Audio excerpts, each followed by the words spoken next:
नमस्कार मित्रों, 27 अक्टूबर के दिन बॉलीवुड की दो बड़ी फिल्में एक साथ रिलीज़ हो रही हैं। इनमें से एक है विधु विनोद चोपड़ा की 12th फेल, तो दूसरी है कंगना रनौत की तेजस।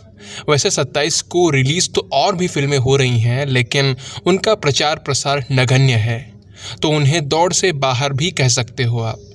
मित्रों, थोड़ी चर्चा इस बात पर करते हैं कि 12th फेल और तेजस, इन दोनों ही फिल्मों में कौन श्रेष्ठ है, किसे हमें प्राथमिकता देनी चाहिए, कौन सी फिल्म जनता को अधिक पसंद आएगी।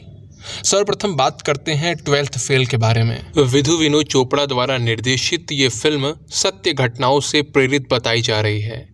ये अनुराग पाठक द्वारा लिखित उपन्यास 12th फेल पर आधारित है और ये उपन्यास जीवनी है IPS मनोज कुमार शर्मा जी की, जो कि 9वीं और 10वीं कक्षा में थर्ड आए थे और 12वीं में तो फेल ही हो गए थे, लेकिन फिर भी उन्होंने बिना निराश हुए परिश्रम किया और सफलता के शिखर पर पहुंचे। तो उनकी जीवनी फिल्म के माध्यम से हम सभी के सामने आकर हमें अवश्य प्रेरित करेगी। बहुत से ऐसे छात्र होंगे जो निराश होंगे, इनके कम नंबर आते हैं, उन सभी को ये प्रेरणा देगी कि वो भी जीवन में कुछ कर सकते हैं।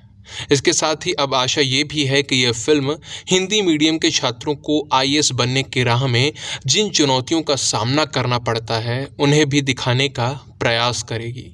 लेकिन विश्वास कर पाना कठिन है कि यह फिल्म ऐसा कर पाएगी। इसके दो कारण हैं। पहला तो विधु विनोद चोपड़ा द्वारा निर्मित फिल्मों में सम्मिलित एजेंडा। शिकारा से लेकर PK तक उनकी इन फिल्मों में एक विशेष प्रकार का एजेंडा हमें देखने को मिला है, तो ये विश्वास नहीं होता कि वो छल कपट को छोड़कर 12th फेल में सत्य दर्शा पाएंगे। दूसरा सबसे बड़ा कारण है वास्तविक समस्याओं पर बात न करना। यदि आपने 12th फेल का ट्रेलर देखा हो तो उससे पता चलता है कि फिल्म मुख्य रूप से मनोज शर्मा जी के जीवन को केंद्र में रखती है और हिंदी मीडियम के छात्रों की सतही समस्याओं पर बात करती हुई दिखती है। वास्तविक समस्याओं को दिखाने का साहस ही नहीं है शायद मेकर्स में।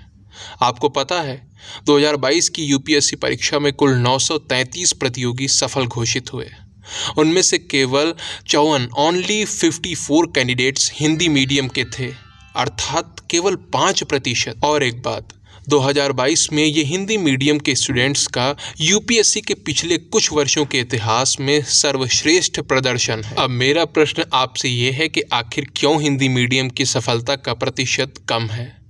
क्या हिंदी में पढ़ने वाले बुद्धिमान नहीं होते या फिर हिंदी भाषा में ही दिक्कत है? मेरे अनुसार तो भाषा केवल बातचीत का माध्यम है, वो स्वयं ज्ञान नहीं है। आप गंभीरता से सोचिए, आखिर क्या अन्याय हो रहा है हिंदी भाषियों के साथ में? क्या कहीं इस पूरे खेल को ही ऐसा नहीं बना दिया गया है जिसमें हिंदी भाषी जीत ही ना सकें? आप सोचिए। फिर 12th फेल के रिव्यू वीडियो में हम विस्तार से चर्चा करेंगे। चलिए अब बात करते हैं कंगना रनौत की फिल्म तेजस के बारे में। आखिर क्यों वो मित्रों, तेजस का टीजर हो या ट्रेलर मुझे बहुत पसंद आया।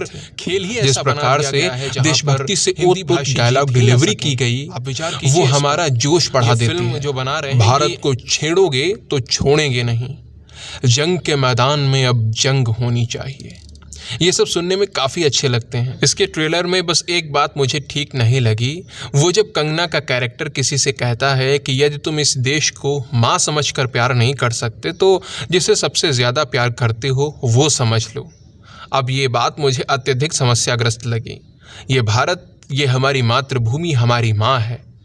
यदि कोई अपनी पत्नी या प्रेमिका से सर्वाधिक प्रेम करता है तो क्या इस देश को अपनी प्रेमिका समझ ले?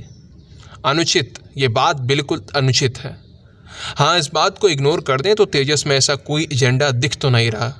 मैं इसे देखने के लिए थोड़ा उत्सुक भी हूँ। तो मित्रों, मैंने दोनों ही फिल्मों के सकारात्मक नकारात्मक बिंदु आपके सामने प्रस्तुत किए हैं। आप दोनों ही फिल्मों में से किसे देखने के लिए अत्यधिक उत्सुक हैं, वो आप नीचे कमेंट सेक्शन में लिख कर बता सकते हैं। यदि मेरे विचारों से आपकी असहमति है तो भी आप बता सकते हैं। वीडियो को अंत तक सुना आपने, इसलिए आपका बहुत बहुत धन्यवाद। जय सिया राम, जय माँ भारती।